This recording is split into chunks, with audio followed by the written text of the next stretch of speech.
ewi agucho omenda manochuogi juma mokalo mar Hustler Fund. Kokalo e riwruok mar Operation Ugatuzi, giwacho ni bedo ni agucho omenda no onge koda pise makende kelo penjo mopogore opogore ewi kaka itae. Kamano bende giseyo wach mar ng'ado bath omenda ma ichiwo e kungo ni dhi ataro mar chik ni mar ok ong'ere ng'ama rito omenda mag kungo go. To kwayo marwa en judges otam sirikal mondo kik dwar pesa kuomi kendo mondo gi stop this so-called Hustler Fund.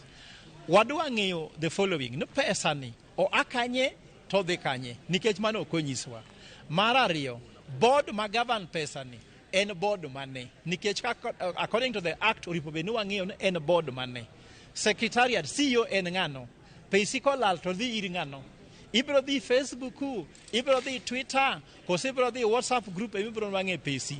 Koro secretariat office bende onge company ma ng'ato nyalo gero ma itiye kod 50 billion ma ok inyal ng'eyo no fees no to kure.